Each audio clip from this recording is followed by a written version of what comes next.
dont les maris, les enfants, les frères sont arrêtés en prison. Toutes les familles ont des prisonniers politiques arrêtés sans justification, simplement au motif qui présente un danger, mais même s'ils n'ont rien, ils n'ont fait aucune action agressive vis-à-vis d'Israël. Et donc les femmes sont très impactées par ça parce qu'elles doivent tenir bon, tenir leur maison, leur foyer, s'occuper des enfants, seules souvent. Voilà. Je vous remercie d'être toujours présents. Nous allons arrêter nos rassemblements pendant quelques temps parce que c'est compliqué l'été, beaucoup de gens sont absents.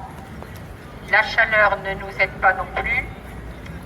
Donc on va vous donner rendez-vous après le 15 août pour sevrer des messages pour vous en avertir, vous en informer.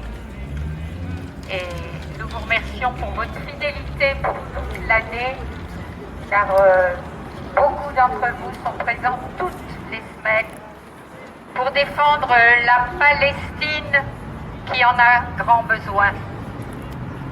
Merci à tous. Dominique, tu dis 3 mots sur les enfants.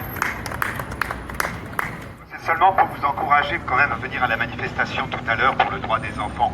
Parce que quand on voit, vous avez tous vu probablement les images de snipers de l'armée israélienne, pas des bandits, pas des militants d'extrême droite, des snipers de l'armée visaient intentionnellement les enfants, les bébés. On voit à quel niveau est arrivé l'État israélien et je dirais même la société israélienne aujourd'hui. Le gouvernement de Netanyahou, non seulement est un gouvernement de bandits, d'assassins, provoquant un génocide inconsidéré de la population palestinienne, mais il met en danger aussi une grande partie des Juifs dans le monde, parce que c'est l'image des Juifs que le gouvernement de Netanyahou aujourd'hui est en train de salir.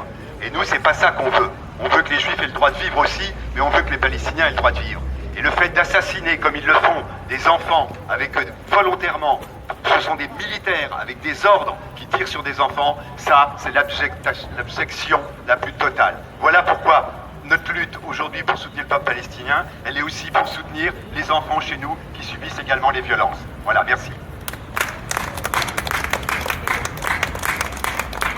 Free Palestine!